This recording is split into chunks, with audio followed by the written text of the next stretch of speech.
Hey, this is The Hike with Kate. I've got my good friend and nutritionalist expert, amazing extraordinaire, Megan Barefoot with me. We are on a beautiful hike here in Bragg Creek.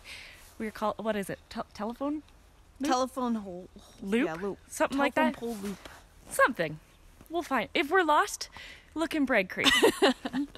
We'll find it. No, so today we're going to talk about something. Megan and I were just actually chatting at the Cinnamon Spoon there, having a talk about crying at work. And so, like, I mean, I've done it. We've all done it. We've all done it. Like, but we don't, We don't tell anyone we do don't, it. oh my goodness, we hide.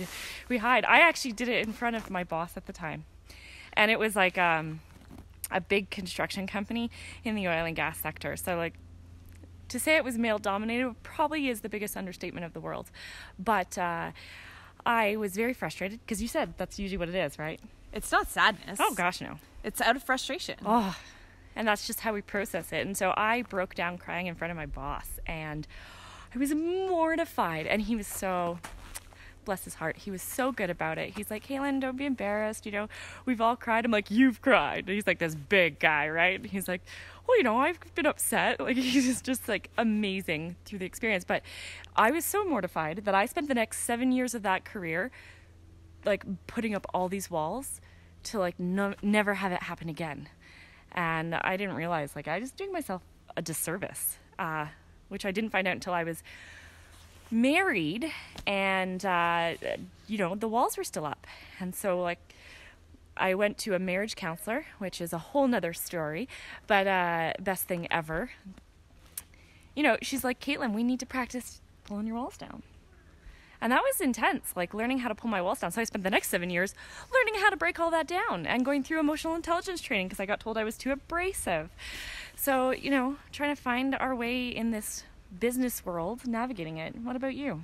I was the same way. I was a geologist for over 12 years downtown and very male dominated again. Mm-hmm. So showing any weakness as a woman was very frowned upon. And so I told you a little bit about my story a couple times in my office, not wanting to show anyone my weakness. I went into my office, closed the door, sat behind the door so no one could walk in on me and catch me crying.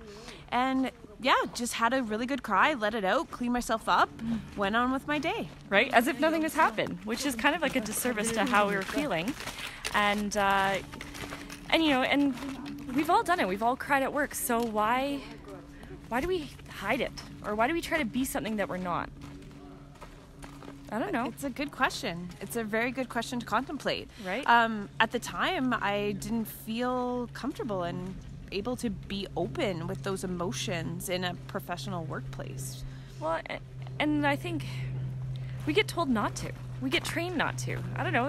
And whether it's the stories we tell our own selves, mm-hmm. Maybe it's this precedence that we feel has been set not to, you know, have emotions, but we're human beings. We have emotions. So it's going to happen at work sooner than later. So Absolutely. I think we're coming into a new time, though, where maybe... I agree. Oh, an awakening. An awakening. Here you go.